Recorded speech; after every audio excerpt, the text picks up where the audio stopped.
ఈసారి ఖచ్చితంగా మహాగఠబంధన్ అధికారంలోకి వచ్చేస్తుంది. ఆర్జేడీ వైపు నుంచి తేజస్వి యాదవ్ ముఖ్యమంత్రి అయిపోతాడు దగ్గర నుంచి కంప్లీట్గా అక్కడ కూడా పిక్చర్ మారిపోయిన పరిస్థితి. దీని మీద ఏమన్నా కామెంట్ చేస్తారా సామా రామ్మోహన్ రెడ్డి మీరు? ఎందుకంటే కాంగ్రెస్ పార్టీ అలాగే ఆర్జేడీ చాలా ప్రెస్టీజియస్గా తీసుకున్నాయి, ఒకవైపు చాలా పాజిటివ్ వేవ్ కూడా వచ్చింది మీ వైపు.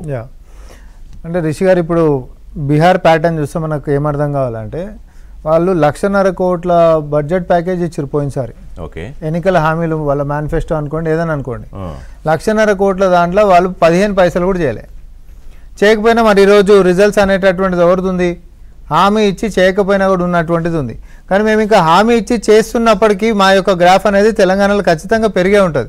కానీ బీఆర్ఎస్ బీజేపీ ఎందుకు చెప్తున్నా అంటే బీఆర్ఎస్ బీజేపీ చేసేటటువంటి ప్రచారము మేము సపోజ్ 10 ఇస్తే 2 ఏళ్లలోనే ఒక 7 చేసేసినప్పటికి కూడా వీళ్ళ పార్టీ పని అయిపోయిందంటే అట్లాంటిది ఏముండదు, మేము ఇంకో 10 సంవత్సరాలు ఈ అధికారంలోనే ఉంటాం అనేటటువంటిది బీహార్ ప్యాటర్న్ ని చూస్తే మనం ఇక్కడ కూడా స్పష్టంగా చెప్పుకోవచ్చు. ఎందుకంటే చేయకపోయినా కూడా మళ్ళీ గెలుస్తున్నటువంటి ప్యాటర్న్స్ కనిపిస్తున్నప్పుడు చేస్తున్నప్పుడు ఖచ్చితంగా ఇంకొంచెం ఇంకా కొన్ని ఏళ్ళు ఎక్కువ ఉండేటటువంటి ఆస్కారం ఎక్కువ ఉంటుంది కదా. రాణిరత్నం గారు, చెయ్యకపోయినా పదే గెలుపు వస్తున్నప్పుడు ఎన్డీఏకి ఇక్కడ మేము చేస్తున్నప్పుడు ఎందుకు రాదు అనేది మీ కామెంట్? చేయలేదని ఎవరు చెప్పిండ్రండి? సామా రామ్మోహన్ రెడ్డి గారికి ఉన్న బీహార్ లో ఓటు ఉందా, లేకపోతే ఆయన బీహార్ లో నివసించి అక్కడ ఏం అభివృద్ధి జరుగుతుంది, ప్రజా సంక్షేమాలు ఎక్కడున్నాయని ఏమన్నా భారతీయ జనతా పార్టీ ఏమన్నా కాంగ్రెస్ పార్టీ అండి ప్రజా సంక్షేమాన్ని గాలి కొదిలేసి కుటుంబ సంక్షేమాల కోసం పనిచేయడానికి? బీహార్ లో ఏం అభివృద్ధి చేసినారు, బీహార్ లో ఎట్లా ఉన్నది అనేటువంటిది బీహార్ ప్రజలు డిసైడ్ చేస్తారు. పార్టీ కూడా తెలంగాణ రాష్ట్రంలో అట్లనే అనుకున్నది, మొత్తం బతికినంత కాలం మేమే ఉంటాము, మా కుటుంబమే ఉంటామని 20 ఏళ్ల పాటు అనుకున్నది. వాళ్ళన్నా 5 ఏళ్ల తర్వాత రెండో దఫా అనుకున్నారు. కానీ కాంగ్రెస్ పార్టీ వాళ్ళు ఇప్పుడు 2 ఏళ్లు కాకముందే అనుకుంటున్నారు. కాబట్టి డెఫినెట్ గా నెక్స్ట్ అసెంబ్లీ ఎలక్షన్స్ వచ్చేసరికి ప్రజలు కాంగ్రెస్ పార్టీని కూడా అట్లనే ఇంటికి పంపిస్తారు.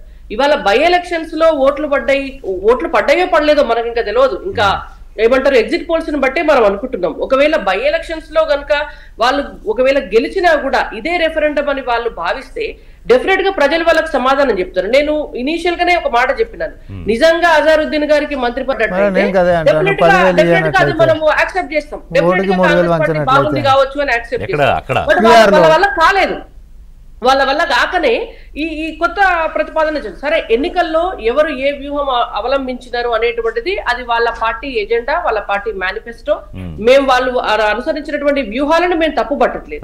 కానీ వాళ్ళకి అభివృద్ధి అనేటువంటి దాన్ని పక్కన పెట్టి ఇటువంటి వ్యూహాలను ఎంచుకోవాల్సినటువంటి పరిస్థితి ఏర్పడ్డది అని అంటే ఇవాళ ప్రజల దగ్గర వాళ్ళకి ఆమోదం లేదు అనేటువంటిది వాళ్ళకి అర్థమవుతుంది.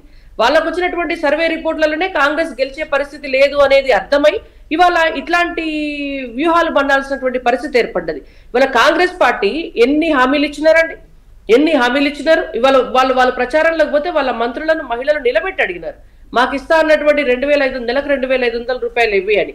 చదువుకుంటున్నటువంటి అమ్మాయిలు నిలబెట్టి అడిగినారు, మాకు కాలేజీకి పోతే స్కూటీ ఇస్తా అన్నారు, ఏది మా స్కూటీ అని.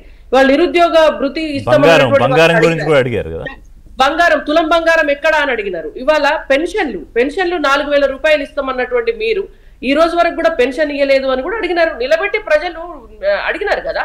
కాబట్టి ఇవాళ మీరు ఏ పార్టీ సంక్షేమం చేస్తున్నారు, ఏ పార్టీ అభివృద్ధి చేస్తున్నారు అనేటువంటిది ఇక్కడ చూడండి. మొదలు తెలంగాణ రాష్ట్రంలో చేసినాక బీహార్ లో ఏ పార్టీ ఏం చేస్తుంది, లేకపోతే ఉత్తరాఖండ్ లో ఏ పార్టీ ఏం చేస్తుంది, ఢిల్లీలో ఏ పార్టీ ఏం చేస్తుంది అనేది మనం మాట్లాడుకోవచ్చు. కానీ రిజల్ట్ గెలిపిచ్చే కాన్ఫిడెన్స్ వేరే ఉంటుంది కదా.